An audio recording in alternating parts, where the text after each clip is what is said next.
76페이지 에너지의 지배자. 참 이상한 일이다. 이미 익숙한 일이긴 하지만 잘 들여다보면 또 한편 이상한 일임이 분명하다. 관상용 식물과 애완동물은 언젠가는 야생의 상태에 있었고 인간에게 예속되지 않은 자연으로 존재했었다. 그러나 인간들은 깨어나서 그들을 통제하고 복종시킬 수 있다는 것을 깨닫게 되었던 것이다. 바로 그 인식이 인간이 동물과 식물 위에 군림할 수 있도록 해주었고 그들이 무의식적으로 살아가는 한 인간의 필요를 위해 그들을 이용할 수 있도록 만들어줬다. 그러기 위해서는 그들을 어디서 어떤 방식으로 지배할지를 결정하는 조직체를 만들어낼 필요가 있었다. 동물과 식물에게도 모종의 삶의 목적이 분명히 존재했겠지만 조직체가 조직되는 와중에 그들의 목적은 제거되었다. 사람의 관점에서 보면 하등 동식물의 삶의 목적은 먹는 일과 번식이라는 원초적 요구에 있다고 할 수 있다. 그러나 만일 이 고등한 존재들이 정말로 그렇게 생각한다면 그것이야말로 완전해 보이는 그들 이상의 원시적인 수준을 폭로하는 것이다. 사실 살아있는 모든 존재는 자신의 목적을 가지고 있다. 하지만 왜 그럴까? 무엇 때문일까? 왜냐하면 목표 도달의 과정이야말로 진화의 원동력이기 때문이다. 목표 도달의 과정. 그러니까 우리가 7가지 습관에 그런 거 보면 자기만의 소중한 일을 하라고 하잖아요. 그러니까 만약에 이게 어린애가 됐든 어른이 됐든 목표가 없는 사람들은 진화하지 않는다는 말하고 같은 말이에요.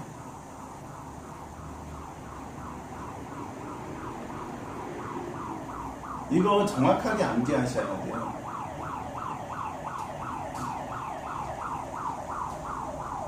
그러니까 나는 지금 내가 목표를 갖고 사는지 목표 없이 사는지 중요하다라는 거죠.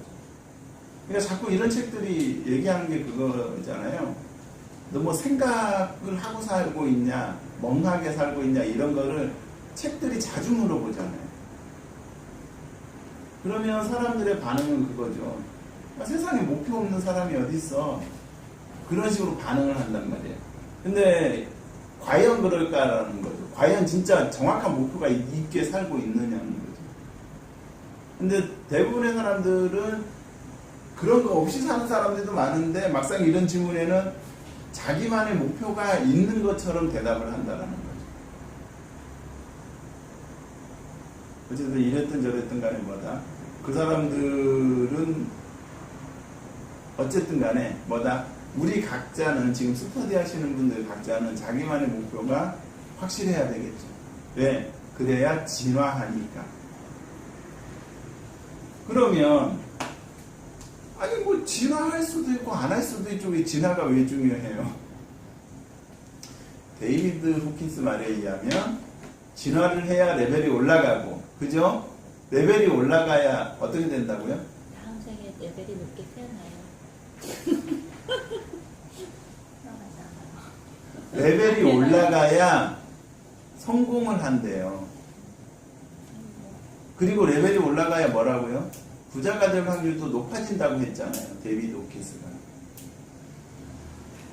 이게 무슨 말이냐? 다시 얘기하면 진화하지 않으면 가난하게 살 거라는 말하고 비슷한 말이거든요. 그 말이.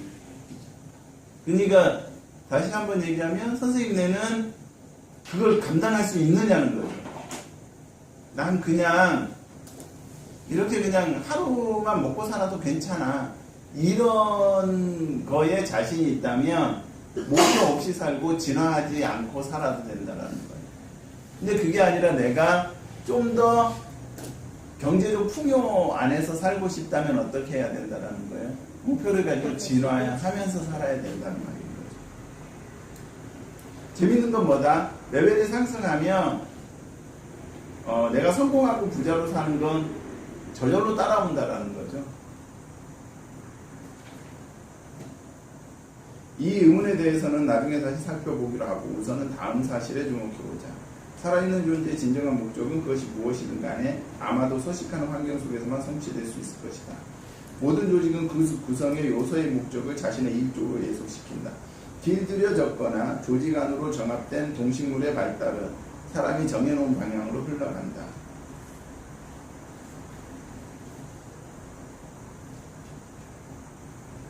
결국 조직의 구성원들은 점점 더 세뇌되어 마침내 자신의 진정한 목적을 상실해버리고 만다. 요즘 우리가 그 반려동물들 그런 거 있죠. 데이비드 호킨스도 얘기해요. 뭐냐면 반려동물들 레벨이 높아져요. 그러니까 이제 길거리 다니는 동물들하고 만약에 고양이가 있다. 길거리에 살던 고양이를 갖다다가 집에서 기르기 시작하면 레벨이 높아져요. 고양이 레벨이. 근데 고양이 레벨이 높아지는 대신 뭐가 있다? 걔네가 기존에 살던 목적은 조금 변경이 되겠죠. 기존에 길거리에 살 때는 자기 멋대로 하고 사는 거죠. 그럼 자기 목적은 있겠죠. 뭔지 모르지만 하나님께서 부여해 주신. 근데 먹고 사는 건 힘들 수가 있어요. 그죠? 자기가 의식주를 해결해야 되니까 고양이 스스로가. 근데 사람이 데려다가 집에서 키우면 의식주는 해결이 되죠. 의식주는 해결이 되는데 이제 그거랑 이제 자유로움하고 맞바꿔야 되는 거고. 그리고 솔직히 얘기하면 제일 어려운 건 그거죠. 대화가 안 되기 때문에 걔한테 너 여기 사는 게 좋아? 밖에 사는 게 좋아? 이걸 물어볼 수가 없다는 점. 근데 그거는 테스트는 해볼 수 있어요. 어떻게? 불안하죠. 문 네? 열어서 밖으로 내보내가. 그죠? 문 열어서 밖에 놔두고 지켜보는 거죠. 그러면 이제 문 앞에 기다리고 있으면 이제 자기가 자유를 버려도 여기 살고 싶다라는 거고, 그냥 안 오면 자유가 좋은 거고. 야생 동식물의 삶은 훨씬 더 풍요롭고 의미가 있다. 야생 사슴 떼를 예로 들어보자. 그들에게는 여러 가지 걱정거리가 있다. 맹수로부터의 안전 확보, 새끼들의 양육 문제, 먹이 확보, 가족 관계, 위계 질서, 게다가 놀이와 삶의 질문이 있다. 농장이라는 조직체에 속해 있는 소떼의 삶은 이보다 훨씬 비참하다. 사람들은 동물에게 거주할 곳과 먹이를 보장해주고 모든 문제를 해결해줬다. 그러나 그 대신 그들은 주인에게 자신의 목적을 내줘야 한다. 이제는 어떻게, 왜, 그리고 얼마나 살지를 주인이 결정한다. 마치 사람이 악마에게 영혼을 파는 것과 비슷하지 않은가. 많이 생각해 봐야 될 문제죠. 그죠?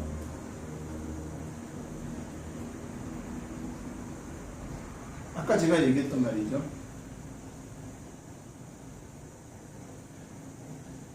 그 옆에 안전하고, 그죠? 평화롭게 사는 대신 뭐라고요? 그 사람의 목적을, 아니, 그 유기체의 목적을 내줘야 되는 거예요.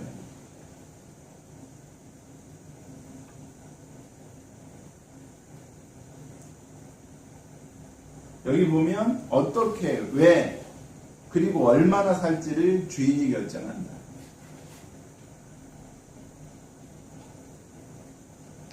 이건 반려동물한테 해당되는 질문이라기보다는 일반적인 사람들이 생각을 많이 해봐야 되는 거죠. 이런 내용이 과거에는요, 이런 거밖에 없었어요. 어떤 거밖에 없었냐면, 자영업을 할 것인가, 직장을 다닐 것인가, 이런 질문에 주로 집중이 됐었어요, 과거에는. 근데 요즘은 이게 거기에 집중되는 게 아니라 이제 거기뿐만이 아니라 어디에도 지금 많이 이 질문을 요구하고 있냐면 복지, 사회 복지에도 많이 요구하고 있어요. 요즘 그런 거 아시죠? 뭐죠? 사회 복지 그 혜택을 받으려고 내 재산을 다 정리하는 거죠. 그죠? 팔아버린다든가 상속은 아니지. 돌아가신 다음에 증여한다든가 해서 정리를 하고 나는 그 복지 혜택을 받겠다라는 건데. 그거 한번 봤었어요. 친구 가게에서 일단 시간제로 아르바이트를 했는데 친구가 근데 잠깐 도와준 거예요. 그래서 작가 도와준 거라서 사대보험 안 들었는데 친구가 아파서 병원에 입원을 하게 된 거야. 근데 이제 저소득자 이제 아프니까 소득이 없잖아요. 그 친구가 계속 잠깐 일했었고, 근데 걔가 병원에 입원하면서 수술이라든가 치료비가 많이 나와서 이제 보험을 청구하려고 했더니까 했는데 그쪽에서 그 수입이 잡혀버린 거예요. 그래서 친구도 애매해지고 그 사람도 애매해지고 경우를 들었어요. 예, 그런 경우들이 이제 많이 발생한다라는 거죠. 그러니까 일할 사람도 안 해버리는 거지. 그 소득을 없애달라 이거야. 그러면 이 친구는 그거에 대한 세금을 이제 추징금이라 해서 과태료 더 내야 되고 그런 상황이. 그러니까 지금 뭐냐면 지금 그런 문제들이 많이 발생하고 있잖아요. 4대 보험, 그 다음에 최저임금, 그 다음에 52시간 노동 이런 것들의 문제도 되게 있거든요. 근데 지금 그거에 대한 문제점을 지금 그렇게 많이 생각을 못하고 있는 부분이 있다는 거죠. 근데 아까처럼 정말 크게 위험할 수도 있어요. 그런 것 때문에.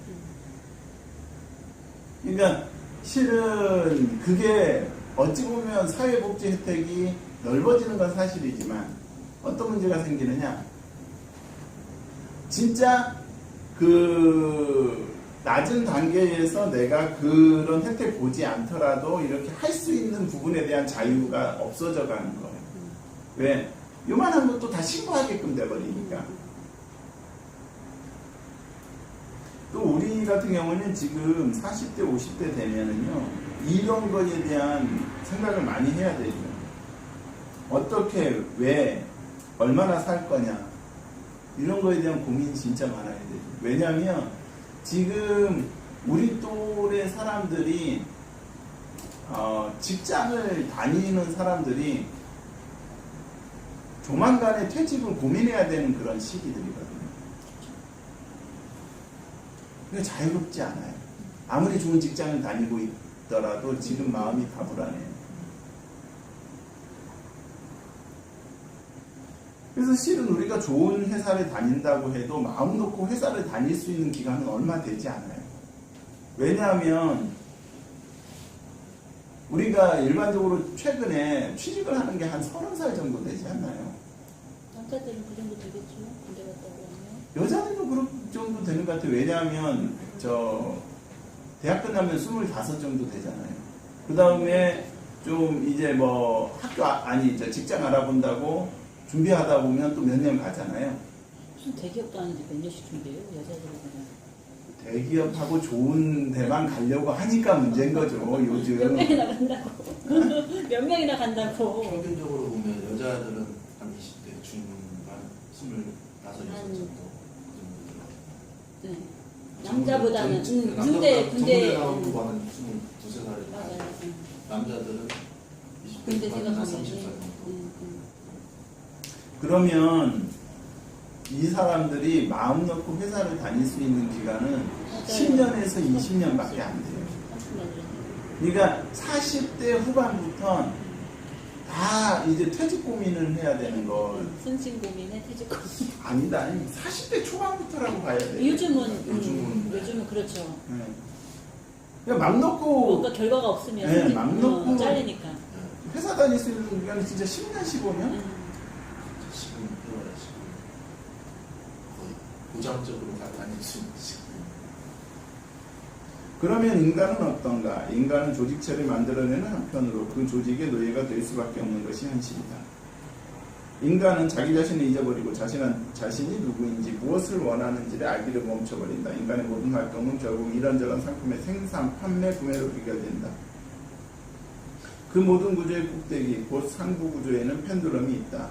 펜듈럼은 상품 자체는 흥미가 없다. 그럼에도 조직은 매우 역동적으로 발전해 간다. 왜 그럴까?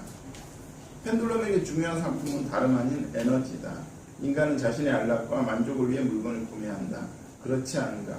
기분 좋은 상품이 있는가 하면 그 중에는 다른 사람에게 불쾌감을 일으키기 위해 만들어진 물건 또한 존재한다. 그리고 경우에 따라 긍정적인 에너지나 부정적인 에너지가 발생한다. 이것도 다 펜듈럼이 필요로 하는 것이다. 무서운 얘기죠. 그러니까 사람들이 정신 바짝 안 차리면 그 주위에 펜듈럼과 같은 어떤 그런 것에 의해서 자기 운명이 좌지우지 된다는 거죠. 그러니까 자기가 살고 싶어 하는 목적대로 못 살고 엉뚱한 삶을 살다가 이제 폐인이 된다는 거죠.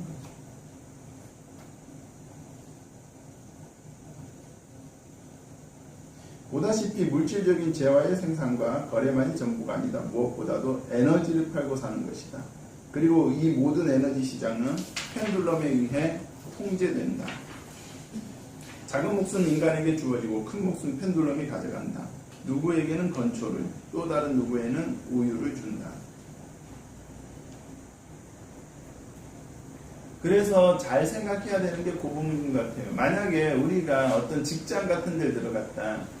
그러면 우리가 무슨 문제가 생기면 직장하고 싸울 게 아니라 자기가 무엇을 할 것인가를 고민해야 되고, 직장보다는 내 자신이 정신을 바짝 차리지 못해서 어떤 펜듈럼에 의해서 휘둘리고 있진 않은지에 대한 생각과 고민을 많이 해야 된다는 거예요.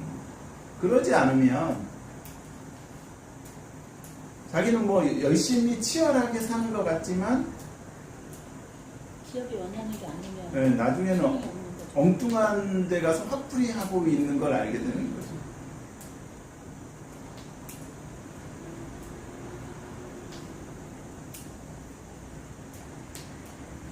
그러니까 아니다 싶으면 빨리 자기 스스로가 직장을 옮기거나 다른 일을 알아보거나 해야 되는데, 자기가 안 맞으면 이제 직장하고 싸우다 보면 시간은 가게 되고. 78페이지. 에너지 시장에서는 금전거래까지 일어난다. 금전거래가 뭐라고요? 에너지라고요. 그래서 우리가 이런 공부하는 이유도 그렇지만, 우리가 돈이 에너지라는 생각을 못 하시는 분들은 부자 될 확률이 떨어질 가능성이 되게 크고요. 또 가난해질 가능성도 되게 커요. 그냥 돈을 돈으로만 보면 위험해질 수 있는 요소들이 아주 많아요.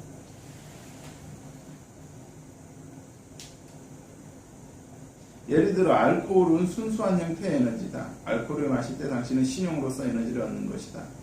알코올의 도취는 대출을 받는 것이고 숙취현상은 고리상환인 셈이다. 상환할 때는 항상 이자를 붙여줘야지 펜듈럼이 에너지를 공짜로 주는 법은 없다. 저알코올 음료는 이완에 가져다 준다. 그러면 펜듈럼은 약간의 에너지를 탈취해간다. 반대로 높은 도수의 알코올 음료는 격렬한 에너지를 제공한다. 자, 보드카를 마시자, 노래를 부르자. 그러나 펜듈럼이 빌려주는 에너지는 이자율이 높다. 저울이 곧 다른 쪽으로 기울기 시작하는 것이다. 보드카를 불러라. 노래를 마시자. 도취의 열정이 지나가고 나면 밑바닥으로 떨어진다. 흥분이 보조될수록 뒤따르는 우울의 나락은 더 깊게 느껴진다.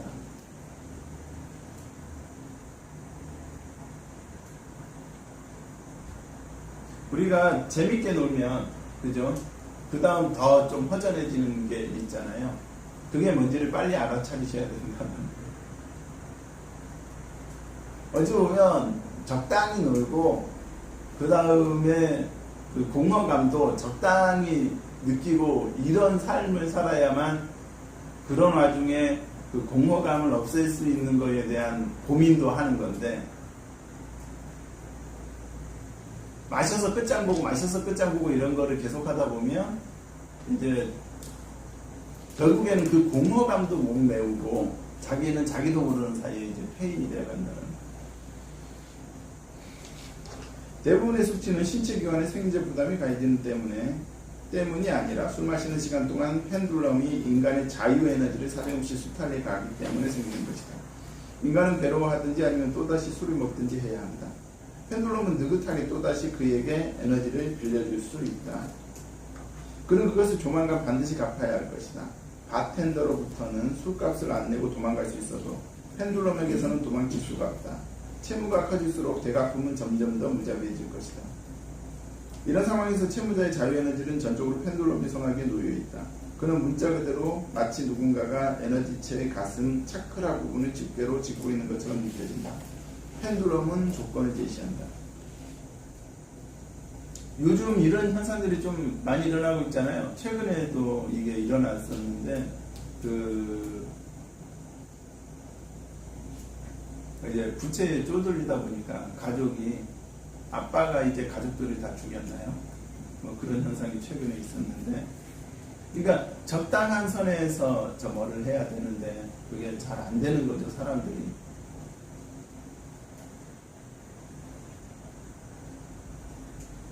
79페이지 박스 차크라. 척추를 따라 위치한 7개의 에너지 중추로서 오라의 에너지 출구로 알려져 있다. 각각의 차크라는 신체적 정서적 상응물을 가지고 있다. 통상 제1차크라는 회음, 제2차크라는 단전, 제3차크라는 위장, 제4차크라는 가슴, 제5차크라는 목, 제6차크라는 미가, 제7차크라는 백회 부위에 해당한다고 여겨진다. 차크라라는 얘기는 한 번씩 들으시죠? 거기에다가 최근에는 또 요가가 유행을 하다 보니까 웬만하신 분들은 잘 아시는 것 같아요. 대출을 더 받을 것인가 아니면 계속 고통을 받을 것인가. 인간의 의지가 바로 자유에너지인 만큼 그는 약하고 우유부단해진다. 이것이 알코올 중독의 주된 원인이다. 그가 술을 더 마시면 다시 에너지를 받는다. 그러나 그로 인해 상환의 부담은 불가피하게 더 커진다. 종종 그렇듯이 심장이 멎을 수도 있다. 펜듈럼은 그에게서 더 이상 아무것도 가져갈 것이 없는 지경이 되어야 그를 놔준다. 살아남는다면 그만으로도 다행이다.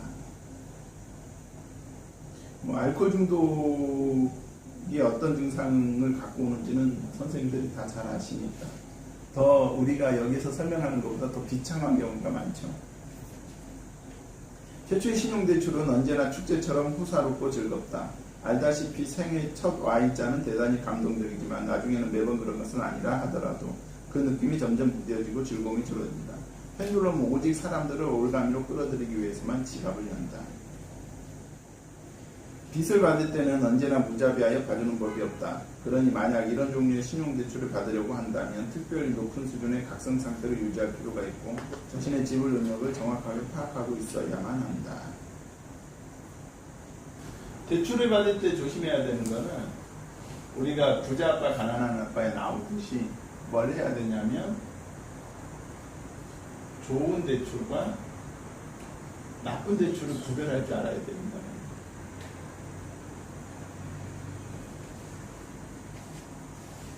근데 일반적인 사람들이 이걸 안다 모른다. 몰라요. 모르죠. 좋은 대출은 뭔가요? 자산을 구축하는 데 쓰는 거. 대박. 자산을 구축하는 거. 나쁜 대출은? 흥청망청 유흥에 쓰는 거. 맞아. 흥청망청 유흥에 쓰는 거. 제한을 하는 거. 이건 비용으로 빠져나가는 경우죠. 자산을 구축하는 거예요. 그리고 특히 어떤 경우냐면 우리가 착각하게 되는데 그러니까 의식주로 빠지는 거. 그게 나쁜 대출이라고 대부분 사람들이 생각하지 않는다는 거예요. 먹고 사는 거니까. 의식주로 대출이 빠지면은 사람들이 어떻게 해야 되느냐. 아, 내가 의식주로 대출을 만들었다. 그러면 밥에 김치만 먹어야 돼. 근데 보통 사람들이 그런다 안 그런다? 안 그러잖아요. 아, 의식주로 대출을 받아놓고 아껴 써야지 하지만 그래도 삼겹살은 한번 먹어야지 이렇게 되잖아요. 그게 되면 다행인데 통제가 안 된다라는 거예요.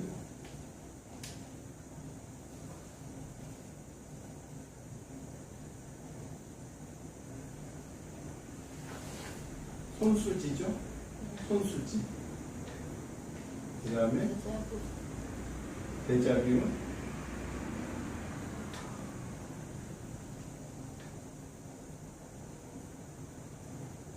이제는 이게 대차대조표인데 뭘로 바뀌었다고요? 요즘은 대차대조표라고 얘기 안 하고 재무상계세요. 손익계산서, 수입, 지출, 자산, 부채. 그러니까 월급 받아도 일로 넣어야 되고, 그 다음에 빚을 만들어도 일로 들어오는 빚을 만들고, 이런 사람만 성공한다라는 거예요. 근데 월급 받으면 뭐라 마셔라, 차 사고 집 사고 텔레비전 사고 술 먹고 놀래 다니고 여행 다니고, 부채도 뭐죠? 일로 해가지고 지출로 와버리면 정말 무서운, 여기서 제일 무서운 게 이거예요. 부채가 지출로 갔을 때. 이 제일 무서운 거예요. 왜? 이거는 막을 수 없거든요. 이건 복리로 빠져나가기 때문에. 왜냐하면 여기서도 분명히 빠져나가고 있죠. 네. 근데 여기서 이자로 빠져나가죠.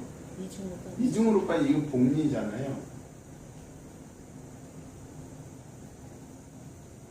이 부채가 자산을 구축하려고 되면 어떻게 해야 돼요? 이 부채가 자산을 구축하려고 합니다. 이 부채가 자산을 구축, 어? 부채가 수익을 내야죠. 수익을 내야지. 그 말은 무슨 말이다? 부채, 이자 이상을 벌어야 되는 거예요.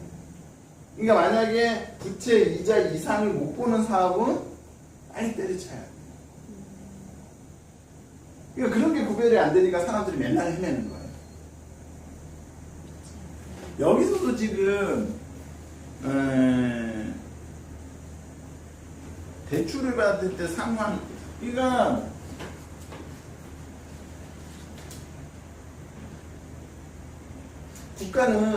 국가는 부동산에 대해서 쪼이고 있죠. 네. 국가는 부동산에 대해서 쪼이고 있는데 왜 사람들은 부동산을 계속 할까요? 인플레이션을 이겨줄 수 있는 게 그거밖에 없어요. 사업하면 되잖아요. 대출 받아서. 수익을 내기 힘들죠. 수익을 내기가 힘들죠. 대출 받아서 힘들도 수익을 내기가 힘들잖아요. 그럼 내가 가만히 있어도 그럼 알아서 끌어주는 거예요. 우리야, 응신 선생님 천재 다 됐네. 대박인데 내가 질문하는 거 하나도 안 틀리고 다 맞추네. 임대는 내가 가만히 있어도 수익을 낼 확률이 있지만, 이거는 경제는, 다른 사업은 내가 해서 내가 움직이기까지 해야 되잖아요. 그럼 뭐가 이익이에요? 임대가 이익인 거예요. 그러니까 이게 국가가 나서서 경제가 제대로 돌아가게끔 안 만들어주면 사람들은 위험하다는 걸 알면서도 임대만 할 가능성이 있어요. 왜? 그거는 나는 편안하거든. 근데 내가 만약에 무슨 사업을 한다. 그건 나도 열심히 뛰어야 되잖아. 그럼 사람들은 뭘 하겠어요? 그러니까 만약에 사업을 해서 수익이 나려고 하면 어떻게 해야 된다? 경제성장률이 되게 높아야 돼요. 그게 뭐다? 임대는 그거 한 배밖에 수익이 안 나는데 사업하니까 2배, 3배 나잖아. 그러면 사람들이 당연히 뛰어든다라는 거예요. 당연히 사업해야 되는데 지금은 오히려 내가 열심히 뛰어도 남 주다 보면 그만큼 못 버니까. 그거지. 그래서 그래서 최저임금하고 52시간 노동이 위험한 게 그건 거예요. 근데 그걸 지금 전혀 모르고 있다라는 거예요.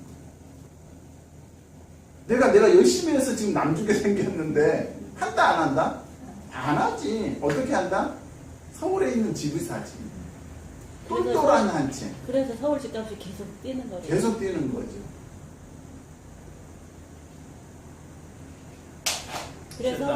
그래서 중산층들이 이제 집을 파리대책하고 나면 집값이 떨어질 거다 해서 기다리고 있었는데 지금 자고 나면 집값이 오르고 있대요.